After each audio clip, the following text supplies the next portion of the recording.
I'll be explaining to you what the Facebook pixel is and why you should have it on your Shopify store.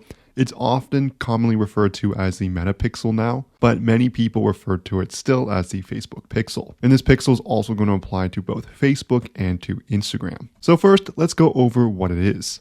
Essentially, it's going to be a piece of code that you're going to install on your Shopify store. You can think of this code as an analytics tool that allows you to measure the effectiveness of your advertising by understanding the actions that people take on your site. So what types of actions does it track? It tracks a ton of different things, such as page visits, tracking conversions from purchases to lead form submissions to add to carts. It's going to track everything that happens on your site, and it's going to send that data back to Facebook. So the reason it's going to do this is it's going to allow Facebook to understand what's going on. So if a person sees your Facebook ad, clicks on it, and goes and make a purchase, it's going to send that data back to Facebook so it can understand, oh, this type of person is keen on purchasing your product. And from there, it can make further optimizations, trying to find you the best customers for your Shopify store. So really, if you're using Facebook or Meta ads or Instagram ads at all, you need to install this. As without this, Facebook's not going to get any feedback on how the ads are performing. For example, you might have a Facebook ad that's getting tons of clicks. It has a 10% click-through rate,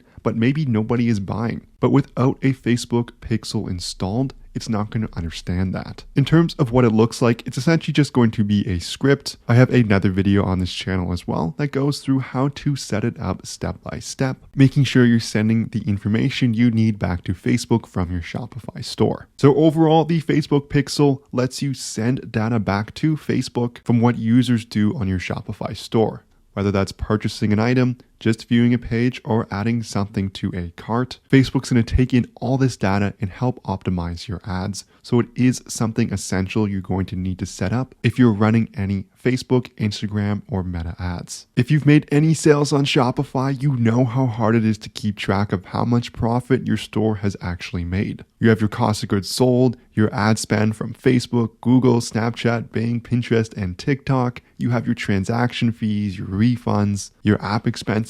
These are all things you need to track manually, and that can be a very tedious and time-consuming process. But that's where our sponsor Profit Calc comes in. It's the one-click profit calculator available for your Shopify store. Once it's set up, all you have to do is select the date range you're looking for to get real-time calculations along with tons of different metrics and analytics so you can truly understand your Shopify store's performance. There's a link in the description below where you can get a 15-day free trial, or you can find it directly on the Shopify App Store by searching Profit Calc and then looking for this logo in the top left. So this concludes the video here on the Facebook or Meta Pixel Explained. If you enjoyed the video, I would love it so much if you smash that like and subscribe button below. If you have any questions, leave a comment, but thank you so much for watching and I'll see you in the next video.